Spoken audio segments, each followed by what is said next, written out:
শোনো ভাইজিৎ, জি কাকা বলেন। এই দেশে পড়ে থেকে কোনোই লাভ নেই। আমাদের সঙ্গে বিদেশ চলো। আমরা বিদেশ থাকি, দেখছো না? দামি দামি কোট, দামি দামি প্যান্ট শার্ট পরি, দামি দামি বাড়ি করছি, ঘর করছি। তাই দেশে পড়ে থেকে কোনো লাভ নেই। টাকা খরচ করে বিদেশ চলো, কপাল খুলে যাবে। শোনো, যেটা বলতেছে ওটাই শোনো। টাকা গোছাও, বিদেশ চলো, মাল কামাও, ঠিক আছে? দেশে পড়ে থেকে কোনো লাভ নেই। তাই তুমিও দেশে থেকো না, বিদেশ চলো। আরে কি ডাইডে, এর তো সিনা সিনা লাগতেছে, অনেক যেন দেখিছি মনে হচ্ছে। এই ছেলে, টাকায় আছো কেন? তোমার কি সমস্যা? টাকায় কি এ বন্ধু, দেখতেছো? তুই মাসুদ না? এই কি ব্যাপার? ড্রেসে হাত দিচ্ছ কেন? হাত সরাও। এই ড্রেসের প্রাইস জানো? কেন এই ড্রেসে হাত দিচ্ছ তুমি? আচ্ছা আব্বু থামেন, ও মনে হচ্ছে আমার পরিচিত।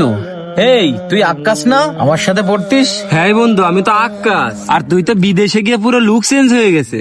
সাহেবদের মতো নতুন নতুন জামা প্যান্ট, কোট টাই, চোখে আবার সানগ্লাস, তোরে তো চিনাই যাচ্ছে না। আরে হ্যাঁ, আমি দেশের বাইরেই ছিলাম, দুবাই গিয়েছিলাম। দেশে পড়ে না থাকে আমার সাথে বাইরে চল, টাকা কামাবি, ঠিক আছে? দেশে পড়ে থেকে লাভ কি? শোনো আক্কাস, বিদেশে যায় তুমি ঝাক্কাস হয়ে যাবা। তাই দেশে পড়ে না থেকে বিদেশে চলে যাও। ও কাকা, আমি বিদেশে যাবো তো আমার তো ধরা ছাড়ার কোনো লোক নেই, আর আমার তো টাকাও নেই যে আমারে কেউ বিদেশে নিয়ে যাবে। আরে লোক নেই মানে?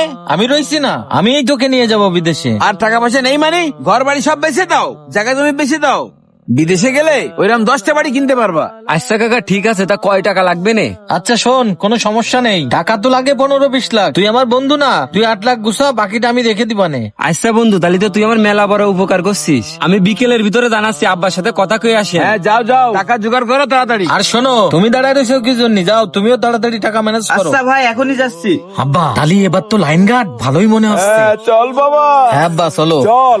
আব্বা পিএস গুলো কাইটে ফেলো। হ্যাঁ কাটতেছি। আব্বা শোনো, তোমার সাথে একটা জরুরি কথা আছে। হ্যাঁ বলো, কি কথা বলবা? কি কথা বলবো মানে? আমি বিদেশ যাবো, আমার 8 লাখ টাকা লাগবে। এই 8 লাখ টাকা লাগবে মানে?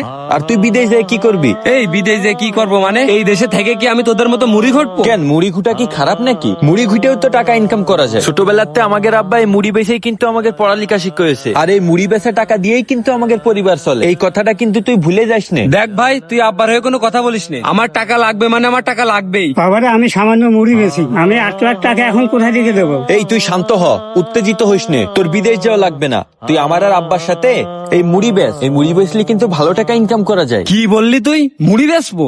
আমি মুড়ি বেচবো? আমার বন্ধুরা সব বিদেশ যায় লাখ লাখ টাকা ইনকাম করতেছে, আর আমি এখানে বসে মুড়ি বেচবো, তাই না?